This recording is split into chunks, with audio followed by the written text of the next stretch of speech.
Olá, pessoal! Hoje eu vou falar um pouquinho a respeito de um livro, de um clássico da literatura inglesa, que é Romeu e Julieta.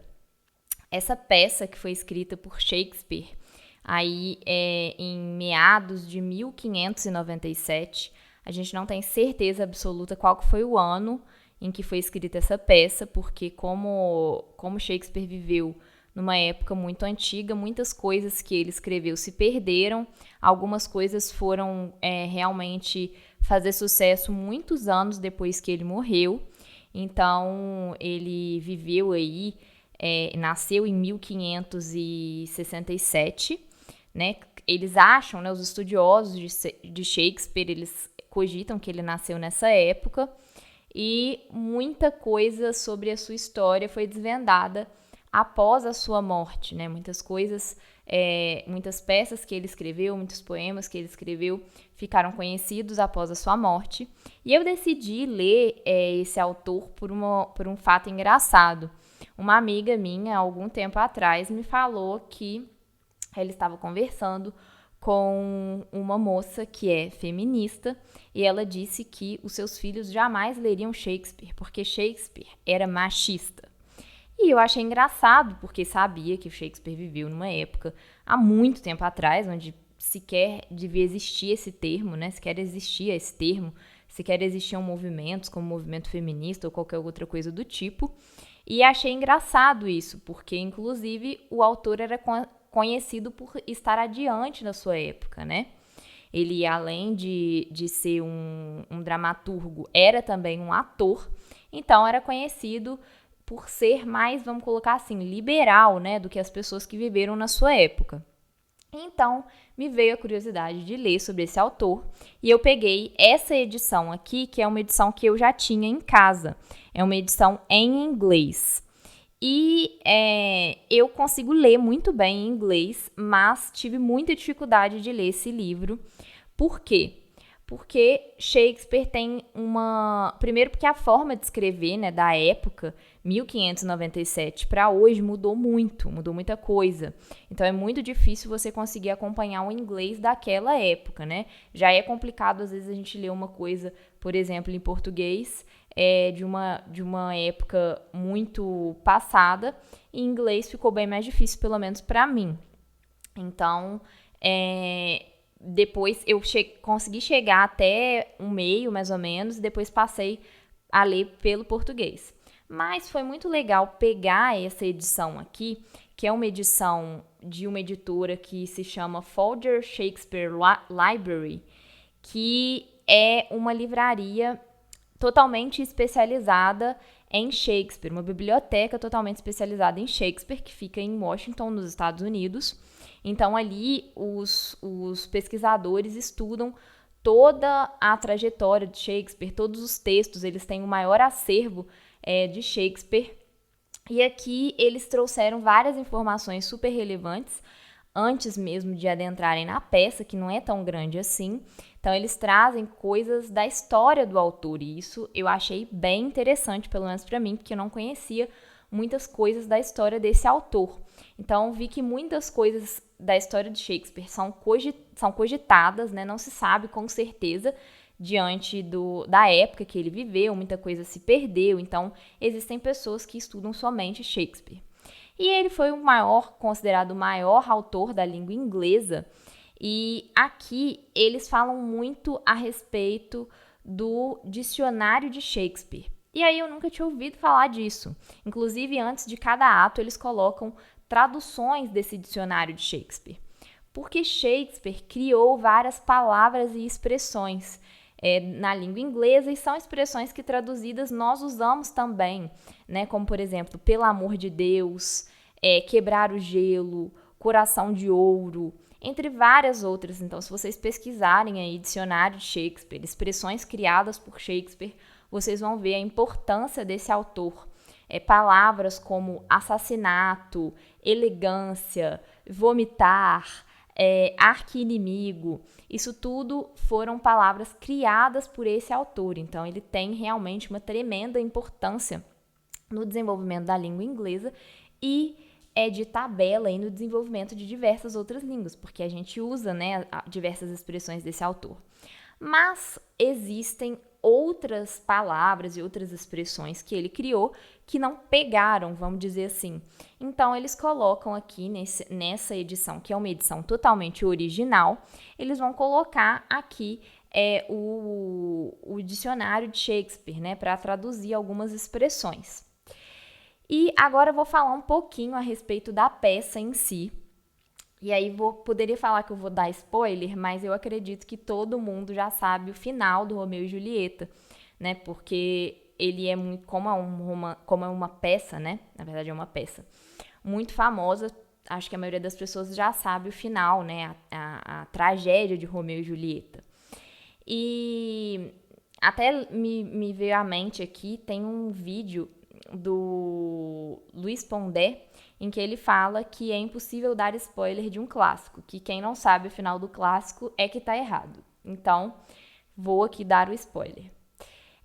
A peça, ela se passa na Itália, em Verona, e é a história de dois jovens apaixonados. Então, a peça ela é o arquétipo do amor juvenil, né? O protótipo do amor juvenil, um exemplo de amor juvenil, e vocês vão entender o porquê. Antes de falar disso, na verdade, a tragédia de Romeu e Julieta, ele foi escrita, né, por outro autor. E aí o Shakespeare adaptou para uma peça de teatro. Então, ele não foi o autor original dessa... Na verdade, ele foi o autor original da peça, né, porque ele fez a adaptação, mas a tragédia foi escrita por outro autor. Então, ele fez a adaptação para o teatro.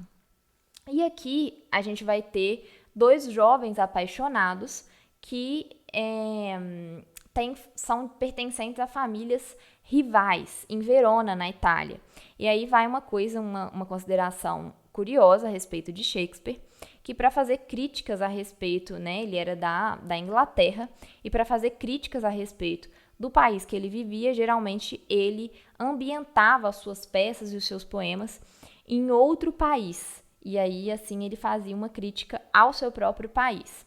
E aqui, esses jovens se apaixonam. E por que ele é o arquétipo do amor juvenil?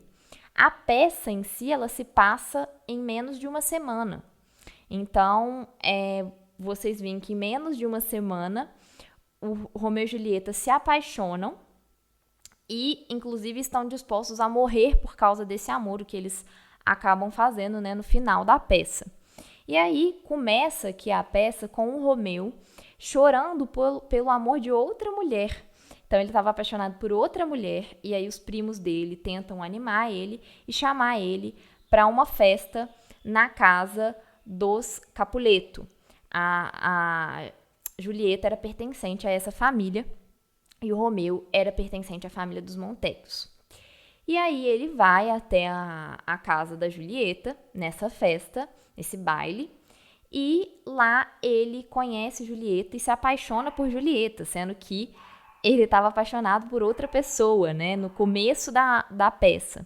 Então, ele se apaixona perdidamente por Julieta, e essa família, que eram arqui-inimigos, eles tinham muitas brigas, inclusive, né, brigas assim na rua e tudo.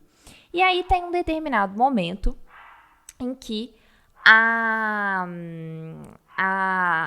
em que depois dessa festa, o Romeu se envolve numa briga de rua, numa briga em que está o primo da Julieta. E aí, no meio da confusão, ele tentando apartar a briga, ele acaba matando o primo da Julieta. E totalmente sem querer mesmo, assim, na peça demonstra isso, que foi totalmente sem querer. E aí ele mata o primo da Julieta e ele é banido de Verona pelo príncipe de Verona. Então ele tem que ir embora de Verona. Mas antes de ir embora, ele se casa com Julieta. Então eles se casam. Então vocês veem, em menos de uma semana eles se apaixonam e se casam. E aí o pai da Julieta, a Julieta era muito jovem, né? Na peça fala que ela tinha 13 anos. E o Romeu também era jovem, mas mais velho que Julieta. Não fala exatamente quantos anos ele tinha, mas ele era mais velho que ela. E o pai da Julieta resolve que, mediante essa briga, essa confusão toda, ele resolve que ele iria casar a Julieta. Iria casar a Julieta com um cara mais velho que tinha interesse nela já. E aí ela resolve, para fugir desse casamento, se casar com o Romeu, e o padre dá uma ideia para eles. Esse padre, que era também uma espécie de curandeiro ali da cidade, ele dá a ideia deles se casarem em segredo e o Romeu iria sair da cidade de Verona, porque ele tinha sido banido. Depois ele retornaria para buscar a Julieta, que teria tomado uma poção que a faria parecer morta, e ele iria desenterrar ali o corpo dela, porque ela iria acordar dentro de um determinado período de tempo.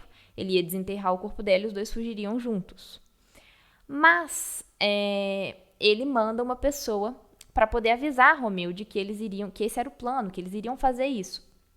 Acontece que esse mensageiro, no meio do caminho, se perde e ele não consegue entregar esse recado para o Romeu.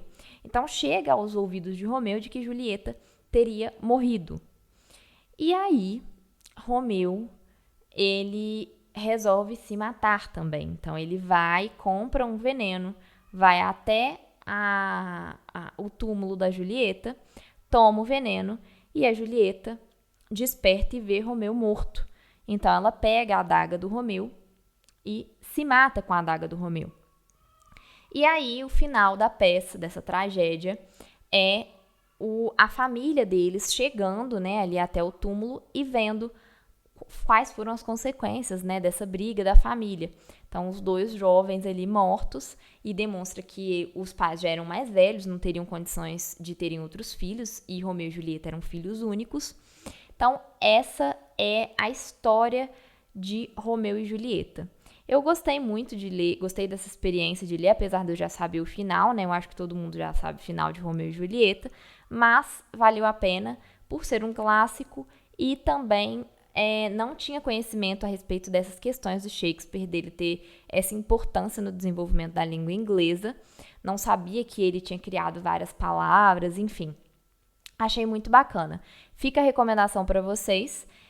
Para quem não... Acho até que para quem domina, para quem lê bem inglês, não recomendo a leitura em inglês. Recomendo mesmo a leitura em português, mas essa edição achei legal, que tem a parte da introdução que fala muito sobre o Shakespeare, e aí essa parte da introdução a gente consegue entender ela muito bem, já que foi escrita, é uma escrita mais atual, né? É isso, gente. Curtam aqui, comentem, me falem o que vocês acharam. Até a próxima!